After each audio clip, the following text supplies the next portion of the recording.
What's going on, you guys? Paul here with Paul's Performance, and today we're going to be putting on a fresh fuel filter and some new fuel lines onto the 2001 Volkswagen Jetta TDI.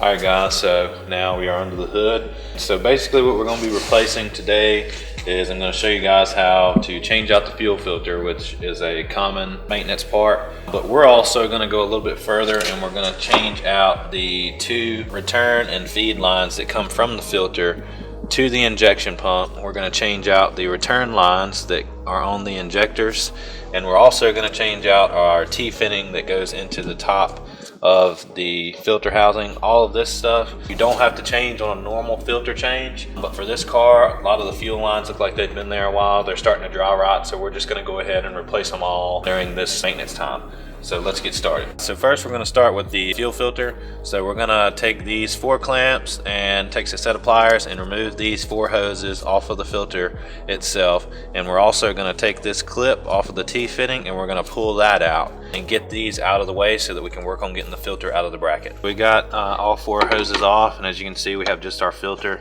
We have our T-fitting removed. Now we need to get this filter cartridge out. All you need to do is, there is a Phillips head bolt right here.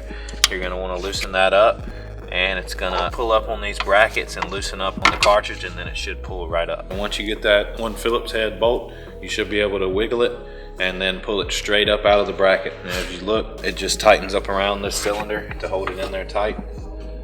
And that's it. If you're just changing out your filter, now all you need to do is reverse that process. Put the new filter in, hook the lines back up in the exact same configuration in which they came off of. There will be a priming procedure for this, for priming the fuel system, because it's going to have a lot of air in it with putting a new filter in. So please stay tuned until we get to the priming procedure, so that even if you're just changing the filter, you're not doing the lines, you're still going to have to get the air out of the fuel system, and it's probably going to cut off and not want to start back. So we're going to show you how to prime the fuel system. One thing you're going to want to do before you install this filter is you do not want to put it in empty. You want to dump something in it, diesel fuel, or in our case we have the Liquimolate diesel purge. You don't have to get this, you could just dump diesel fuel in it, but this does really good. It also is a cleaner, so it'll help clean out your fuel system a little bit. So we're going to fill this filter up with this diesel purge before we put it back in there, and that's going to help a lot when it comes to getting this car back started and getting the fuel system primed. So dump some of this in there, or some diesel fuel, before you put the filter back on. Got that dumped into the filter, and we have the filter sitting back down in here. I don't have it tightened up yet. I'm gonna wait until my lines are installed, because I may have to twist the filter to adjust the lines to make them nice and straight. We're replacing with a new T-fitting. If you're not replacing any of your lines or the T-fitting, you don't have to remove the hose from the fitting, so you should be able to put it back exactly the way it goes. But if you have this removed, note, this fitting is a one-way fitting. You can't put it in both ways. Now, this little pin here, when it goes in, it'll go into this groove, so it's kind of foolproof to put the fitting back in. This is return, so the fuel should be going towards the tank. This arrow, it has an arrow on the fitting, should be pointing away from the engine, going back, because this is a return line. It should not be pointing towards the engine. If you point it towards the engine, this clip won't go in. So it's kind of foolproof to put it back in correctly, but just remember, you want that arrow pointing away, and you also want this indentation to fit perfectly on your clip here. So we're going to get that reinstalled and get all of our lines back installed here and move on to other fuel lines. So we got our filter in, we got our new T-fitting installed, and we have our lines from the tank hooked up. So for you guys that are just changing out your filter, at this point you could hook your fuel lines going from the injection pump back up, and you could begin the priming process. We're not going to start the priming process yet because we still have some more lines, so if you're wanting to see the priming process, you're going to have to wait till later in the video. Another good thing I probably should have said earlier, whenever you're unhooking these lines, you might want to put a mark on them so that you know which one went where. That way you don't get them mixed up. The factory lines are pre-formed, so they're gonna stay into that same vicinity. You wouldn't want to get them mixed up and cause you a obvious no start issue. So you may want to mark them if you don't know exactly where they're going to. But we're gonna get these lines going from the filter to the injection pump removed. It's just clamps on the injection pump. We're gonna get those clamps off and get these hose off, and we're gonna replace them. We don't have the preformed hoses to replace these. We decided to just use normal hose, so we're gonna have to route them a little differently than if we had the actual pre-bent hoses, which like I said is gonna be perfectly fine. These are just a little bit more expensive. So let's get these off and then we'll work on making our new lines. All right guys, so we got our feed line installed first, slash built. If you had the factory line, you can install it the same. The OEM line has a clear section of hose right here so that you can visually see fuel in it. And we wanted to keep that feature so that we could see the fuel in here if we're ever diagnosing on it, or if we have any sort of issues with it, we can still see the fuel coming in it or see any air bubbles. So we got some fittings and some clear hose to imitate that OEM clear section. And we have it running from our filter straight down to our injection pump, and we're gonna get some sort of fastener to fasten this down so that it's not wiggling a lot. So now we're gonna move on to our return line, which will come from this elbow and go to our T-fitting. So we're gonna work on that now. So we got our lines going from the filter to the injection pump installed, mounted down, and completed. I'm gonna show you what I used. This is more of a professional install. It required modification. We had to drill holes into the top of one of the intercooler pipes, so you have to be very careful. But we drilled holes into this flat piece that goes across the top, and we mounted these zip tie mounts that will hold the hoses. That way it'll keep it from moving around and wiggling all over the place. Now this is optional, and this is obviously custom. We built our own lines, so we decided to do our own idea with the mounting to prevent them from moving around and rubbing. This is what we did, and like I said, be very careful if you do it yourself with your intercooler piping. And let me say, do not try this at home. So like I said, that's how we did our lines. If you use factory lines, that'll be great. But we did custom lines, and that's just how we did it. So now we're gonna move on to the return lines on the injectors. So let's go to that. All right guys, so now we're gonna do our injector return line. So we're gonna replace the one from the pump to the injector, and we're gonna replace each one going in between the injectors. We're not gonna replace our end cap down here. It looks like it's been replaced before, so we're gonna leave that. But we are gonna replace each one of these 3 crossover lines and the main crossover going to the injection pump with brand new OEM hose straight from ID Parts. So let's get these off and replaced. Now we got our return lines off, and if we get Samuel to zoom in, I can show you what it looks like.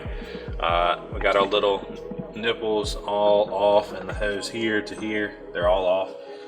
When you're taking these lines off, don't throw them away just yet. What you want to do is you want to keep the ones that you've taken off. That way you can use them as a measuring tool.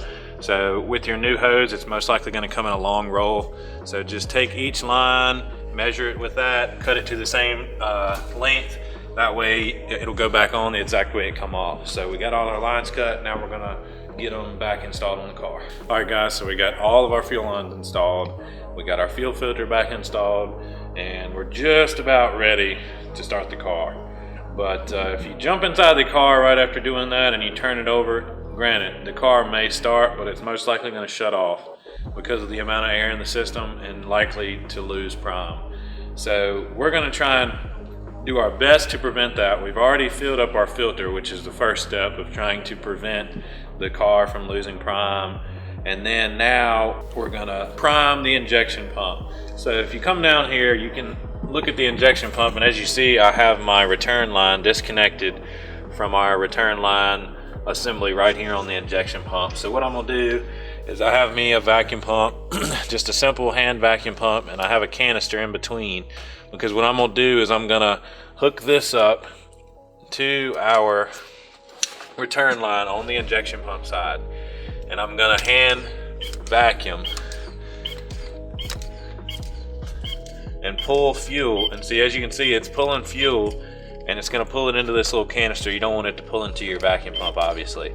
So I'm gonna pull a decent amount of fuel until I fill this canister up. And I see a lot less air coming through here.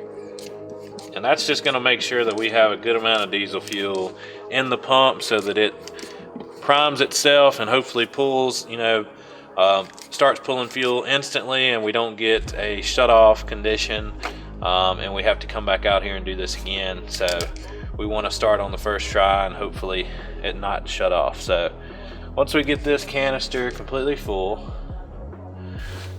what I'm gonna do is disconnect it and hook my return line back up.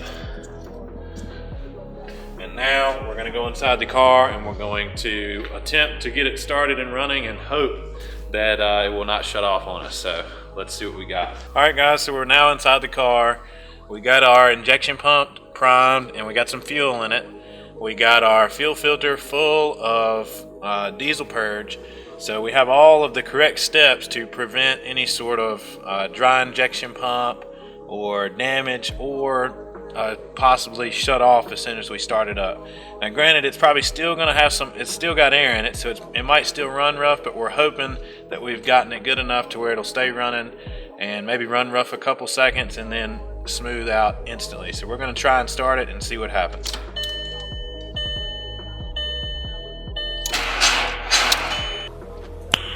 Nice. All right guys, so as you can see, we got the car running. We had a slight mishap.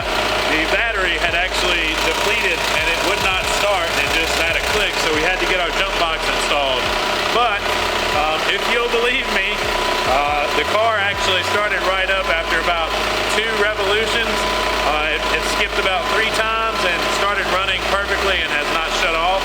So as you can see, if you go through the proper procedure when installing your fuel filter, you shouldn't have any issue with air or shutting off or, like I said, possible damage to your fuel system from not having fuel. So that's how you change out the fuel filter assembly. So now we're gonna do some more checks on it right quick and then we're gonna finish up the job. All right guys, we finished tidying up under the hood. We got our engine cover back installed. Had to let the car run for about 10 minutes and check for leaks. We had no leaks on any of our fuel lines. The car was running nice and smooth. We got all our lines nice and tied up and mounted down, and we've completed our job. So like I said, this is how you swap out a TDI Volkswagen fuel filter. And also, like I said, we did some of the lines, so if some of you guys are looking for that, this is how you swap out return lines, feed lines, and also may give you guys some ideas on building your own lines and fastening them down yourself rather than buying the OEM lines. Both of them work just the same. So appreciate you guys watching, and please like and subscribe, and see you guys next time.